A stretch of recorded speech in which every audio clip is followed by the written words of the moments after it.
Oi, meu nome é Júlia Gonzaga, sou psicóloga e trabalho no CAESM. Hoje eu vim aqui para falar um pouquinho para vocês sobre o que é transtorno positivo desafiador. Ele é muito conhecido como TOD. Vocês já ouviram falar em alguma coisa sobre isso?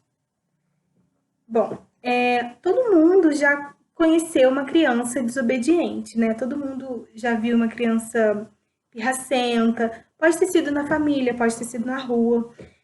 Mas fato é que toda criança faz birra, toda criança faz pirraça. Mas até que ponto que essa desobediência é normal, né? As crianças com TOD geralmente são diagnosticadas antes dos 8 anos, mas a gente também pode fazer esse diagnóstico depois. Então, a gente pode diagnosticar um adolescente, por exemplo, né? Os sintomas de TOD geralmente são agressividade, desobediência, irritabilidade. Muitas vezes as crianças têm explosões de raiva, principalmente quando o desejo delas não é alcançado, ou seja, quando ela não consegue aquilo que ela quer, né? Outro sintoma é a falta de empatia. Então, a criança com TOD não consegue perceber que o comportamento dela está atingindo uma outra pessoa, que esse comportamento pode estar causando algum malefício a alguém. Ela não consegue perceber isso. Essas crianças também são muito sensíveis, ou seja, qualquer coisinha pode ser transformada em algo 3 vezes maior. Então, por exemplo, um tombo ou algo que não é feito da forma como ela quer pode ser motivo para uma explosão de raiva, uma daquelas explosões de raiva que eu disse, né? Essas crianças também têm muita dificuldade com figura de autoridade, como os pais, os professores, que são figuras geralmente que sofrem bastante na mão dessas crianças, né? Porque geralmente são o alvo da desobediência, né? As crianças também têm dificuldade com lei, ou seja, não conseguem seguir regra, mesmo sendo muito determinada e muito clara, elas não conseguem. Então, se tiver uma regra como ter que fazer o dever antes de brincar, elas vão ter muita dificuldade em seguir essa regra, questionando sempre sobre isso. Então, elas também são muito questionadoras.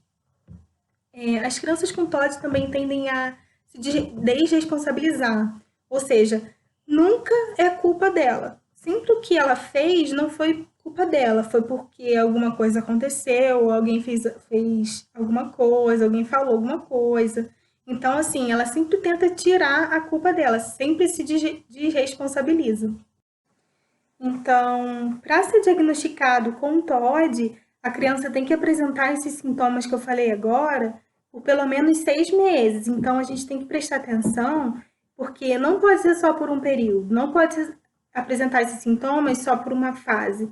A gente sabe que, por exemplo, os adolescentes têm fases complicadas e difíceis. E é uma fase questionadora, que muitos adolescentes gostam de quebrar regras, mas a gente tem que prestar atenção se esses comportamentos é uma fase ou se eles estão por um tempo maior do que só uma fase, né?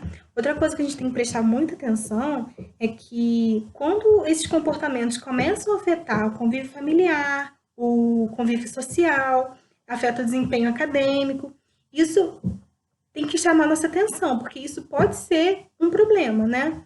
Porque o TOD gera prejuízos pedagógicos na aprendizagem, prejuízos sociais, prejuízos cognitivos também, já que o comportamento dessa forma que a criança tem, né, acaba prejudicando o desenvolvimento dela. Então, ela não está conseguindo se relacionar bem com as pessoas, ela não está conseguindo aprender na escola. Então, também afeta o desenvolvimento cognitivo, né? A criança com TOD, quando ela quer alguma coisa, ela inferniza os pais. Então, quando o desejo dela não é atendido, ela fica doida. Elas desafiam, elas enfrentam, fazem pirraça, escândalo, desautorizam e fazem exatamente o oposto do que a gente fala para não fazer, né?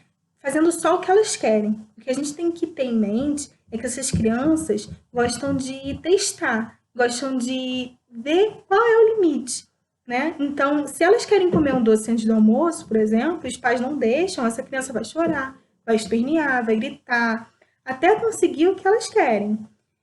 E quando o pai, que já está cansado de todo o choro, de todo o comportamento da criança, e acaba cedendo, também acaba reforçando esse comportamento. Então, a criança entende que se ela gritar e espernear, ela consegue o que ela quer. Então, os padrões de comportamento vão sendo criados.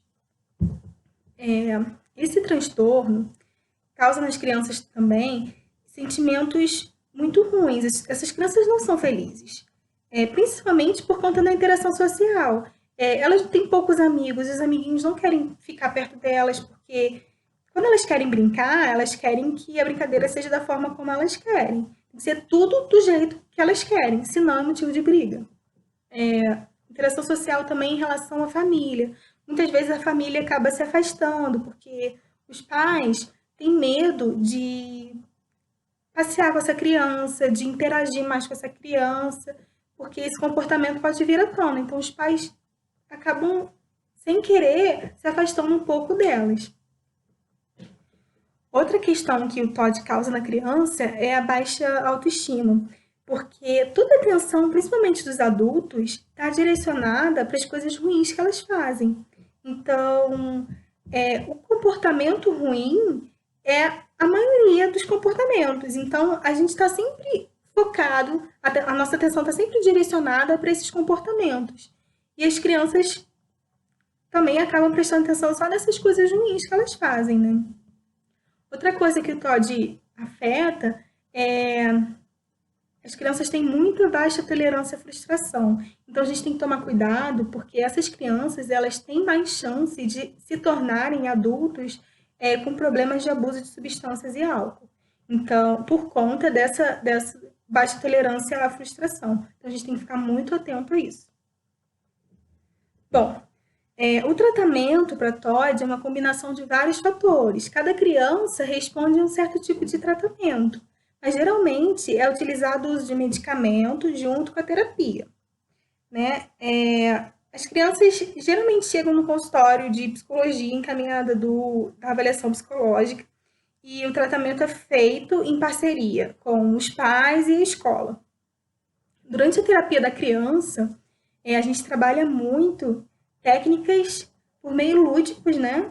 Por meios lúdicos de regulação emocional. Então, assim, a gente ensina, a gente faz de forma bem lúdica técnicas para ela conseguir regular melhor as suas emoções. Então, as explosões de raiva, por exemplo, né?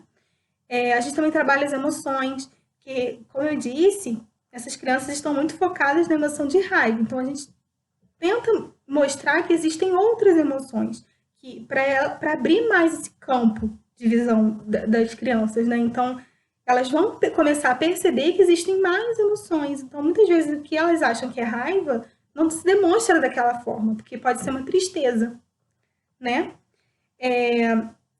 A gente também trabalha com treinamento de pais e treinamento de escola.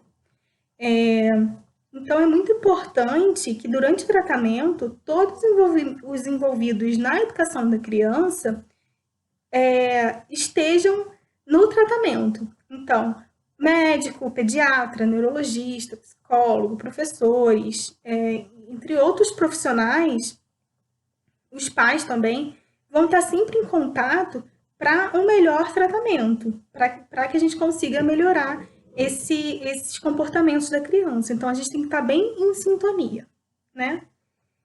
Enfim, pessoal, basicamente isso. Espero que vocês tenham gostado. Qualquer dúvida, é só deixar aqui que a gente tenta responder, tá bom? Um beijinho, até mais.